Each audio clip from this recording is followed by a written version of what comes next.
Taking action for you this morning on TV 20 Detroit starts right now. What's happening in entertainment with Greg Dunmore of PulseBeat.tv. While in Birmingham, Alabama, one place that you must visit is the 16th Street Baptist Church, where 4 young black girls were bombed and murdered. It is a place of reflection and unforgettable memories.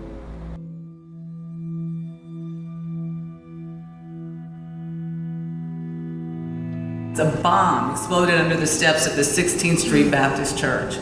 It was Youth Day at the church. My Aunt Edna talked about it because she was going to send my cousin Tommy on that day with 2 of his friends. 2 of the 5 young girls who were ultimately impacted by that bomb. 2 of them were sisters. They were in the ladies' restroom in the basement. 14-year-olds Addie Mae Collins, Denise McNair, Carol Robertson, and 11-year-old Cynthia Wesley were all killed. And Addie's sister fortunately survived. Her name was Sarah. And there are so many families that were impacted by those deaths, families that still feel that pain. They chose 16th Street because 16th Street was the largest black church in the area at the time. And Dr. King and many members of the movement would have training sessions there where they would teach them how to march, how to be nonviolent. So it was targeted because it was a pivotal portion of the civil rights movement. It was a Sunday morning, and she was between Sunday school and church in the ladies' lounge, she and the other girls. There was a clock in the church, and when the bomb hit, the power went out and the clock is set. It's still in the church, and it stopped at 10:22. How do you have such a wonderful glow about you, and you have many reasons to be bitter as it relates to what was done to your sister. How do you avoid the bitterness, which would just be natural because of, we know the story? Well, that's from our parents. Our parents chose to love and not hate. They raised us that everybody needs to be given a chance and be given an opportunity, even our white brothers and sisters, and we have to take each person as they come.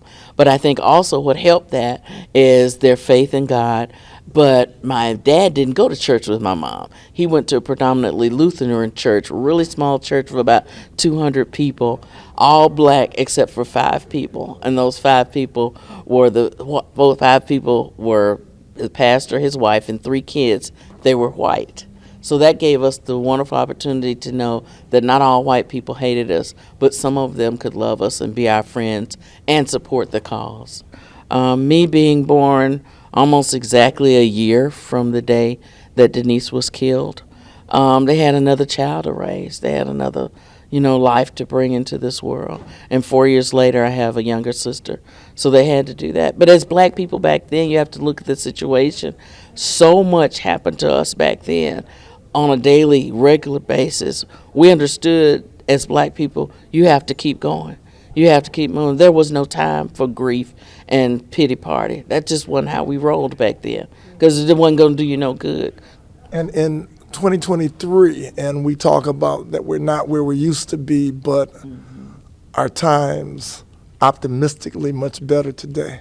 Yeah, they're much better today. There's more knowledge about our history out there today. That's why they want to quelch it and step on it and keep it silent. But the young people are going to drive this train, and they're going to, take us forward. But we all have to be participants in the voting process. We all have to read. We all have to pay attention to our local leaders.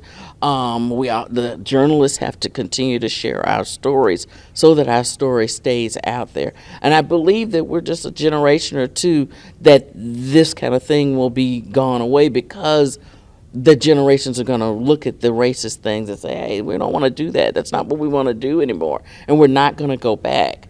But right now is the pivotal moment, and we've got to really surge and work hard to stop that. The church survived. It is a functioning church today, but it's also a historic landmark. So it has a lot of different moving parts to it.